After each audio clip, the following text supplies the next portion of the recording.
आज हम जानेंगे स्टॉक मार्केट के बारे में, शेयर्स के बारे में और बिजनेस कैसे स्टार्ट करें।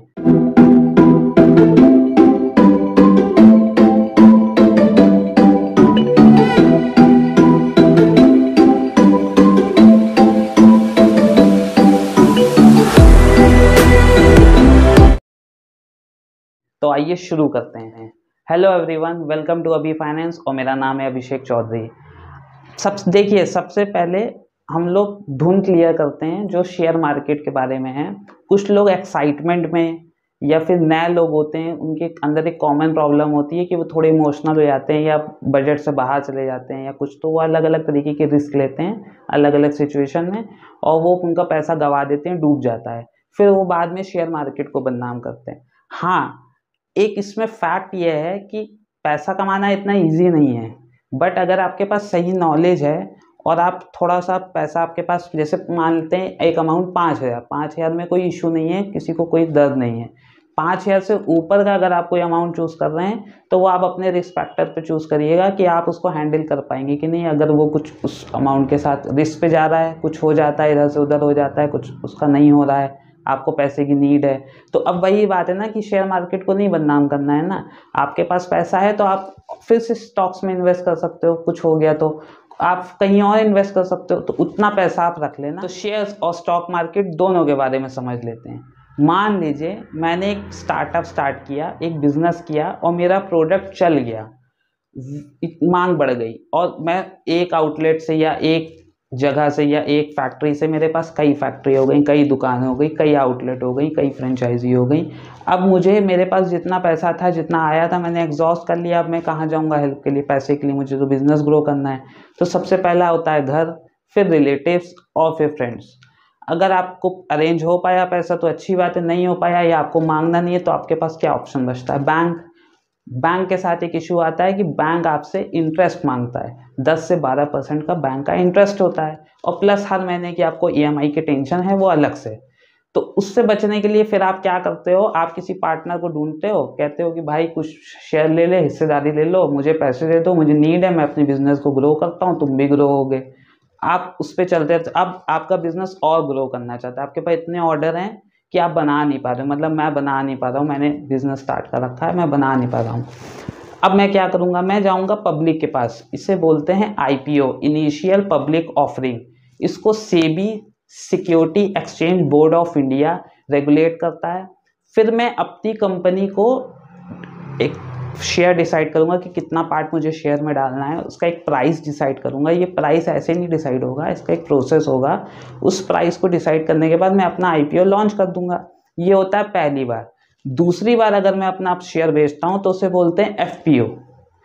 इन दोनों बार में अगर किसी से छूट जाता है, वैसे भी हर कोई नहीं ले सकता, वो स्टॉक ब्रोकर्स होते हैं, लाइसेंस जो होते हैं, उनको मिलता है और भी अलग अलग लोगों के पास। ये सारे लोग मिलके शेयर मार्केट पे इसको ट्रेड करते हैं, जहां हम आप भी शेयर खरीद सकते हैं। जैसे आपने सुना और देखा होगा कि जोमेटो ने अपना आईपीओ लॉन्च किया, आपको याद आ रहा होगा मैं बोल रहा हूँ कि अपना आईपीओ लॉन्च किया, उस समय बड़ी हाइप बनी थी।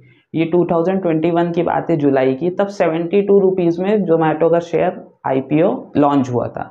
आज की डेट में 2023 में 97 रुपीज़ का है। अभी के लिए जोमेटो में भी इन्वेस्ट कर सकते हैं। खैर, ये नेक्स्ट वीडियो में बात करेंगे। स्टॉक मार्केट जो इंडिया में है, बीएसई, बॉम्बे स्टॉक एक्सचेंज, ये 1895 में फाउंड हुई थी। एनएसई ये गवर्नमेंट की है।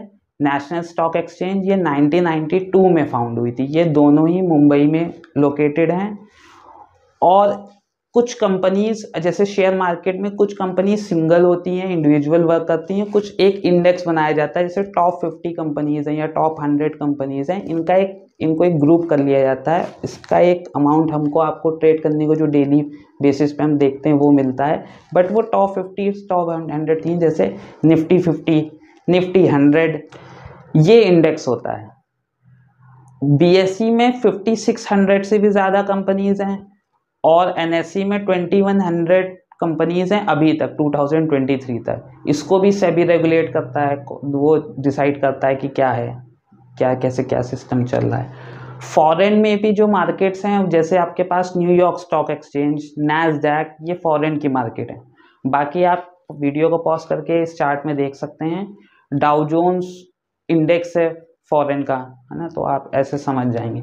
कुछ फेमस फिगर्स हैं जो शेयर मार्केट से जुड़ी हुई हैं, अभी भी हैं, ट्रेड कर रहे हैं सब। Mister Rakesh Jhunjhunwala, mister Warren Buffett, आप इनके बारे में सर्च कर सकते हैं। और भी लोग हैं, इनके बारे में मैं केस स्टडीज लेके आऊँगा डिटेल में, जिससे आपका एक माइंडसेट हो सके, प्रॉपर बेसिक और नॉलेज, क्लियर नॉलेज एकदम, कि आपको क्या करना है, ट्रेडिंग कैसे करनी है। कुछ चीज़ें आपको, कुछ क्लूज मिलेंगे, कुछ आप इंस्पायर होंगे। ये सबके साथ होता है, अच्छी बात है कि आप कहीं से आइडिया लोगे, कुछ समझोगे, उसको आप इम्प्लीमेंट करोगे अपनी। मैं हमेशा कहता हूँ हर किसी की सिचुएशन अलग होती है, हर किसी का इसीलिए सिस्टम भी अलग होता है। उसको वैसा ही, जैसा वो देता है वैसा पलट के उसको मिलता है, वो एक अलग माइंडसेट। तो आपको एक माइंडसेट क्रिएट करना है, वो इसीलिए मैं अभी बेफालतू की बातें करके वीडियो को बड़ा नहीं कर रहा।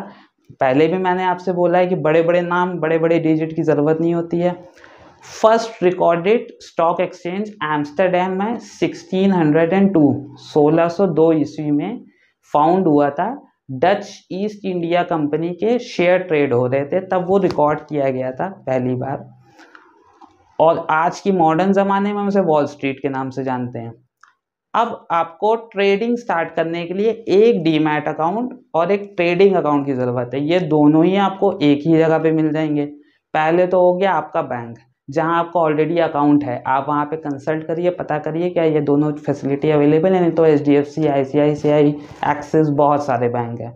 दूसरा आपके पास ऐप्स में आपके पास ज़ीरोधा, ग्रो, IND मनी, ये ट्रस्टेबल ऐप्स हैं। आप इनमें बेझिझक आप ट्रेड कर सकते हैं, इन्वेस्ट करिए बहुत आराम से, बहुत कन्वीनियंट। मैं आपको सजेशन दूंगा कि ऑनलाइन ही करें, क्योंकि उसमें कुछ ज़रूरी टूल्स भी आते हैं, वो आपको बहुत हेल्प करते हैं। तो आप जब ऐप चलाएंगे तो आपको बहुत अच्छा लगेगा। अगर कोई ऑनलाइन नहीं यूज़ कर सकता है, इशू है, कर ही नहीं सकता ऑनलाइन, तो वो ऑफलाइन में ब्रोकर्स हो गए, जैसे आपका एंजल वन हो गया, या मोतीलाल ओसवाल हो गया, आपके शहर में होगा, या और भी लोकल होंगे, आप सर्च करेंगे आपको मिल जाएंगे, वो आपकी हेल्प करेंगे। आप ट्रेड कर सकते हो, इन्वेस्ट कर सकते हो। ऑनलाइन ट्रेड करने के ये फ़ायदे हैं कि आपका ब्रोकरेज बचता है, प्लस 300-400 रुपये में आपका अकाउंट खुल जाता है। ब्रोकर में क्या होता है, ब्रोकर आपको कई तरीके से आपके माइंड को भी मैनिपुलेट करता है, क्योंकि आपको उसको पैसा बनाना होता है ना। तो आप वो सब झंझट छोड़िए, मैं भी ऐप यूज़ करता हूँ, आप भी ऐप यूज़ करिए, बहुत कन्वीनियंट है। अगर किसी को ऐप की guided step by step video चाहिए तो मुझे कमेंट करें, और मैं पक्का एक स्टेप बाय स्टेप एक प्रॉपर वीडियो बना दूंगा। तो कोई इशू नहीं होगी, 2-4 ऐप या जो भी ऐप मैं बोले वो मैं बना दूंगा। नेक्स्ट वीडियो में ट्रेडिंग स्ट्रैटेजीज और माइंडसेट कैसे करें अपना, टॉप 10 शेयर्स इन्वेस्टमेंट के लिए फॉर बिगिनर्स कौन से रहेंगे, और मैं अपना एक्सपीरियंस भी शेयर करूंगा।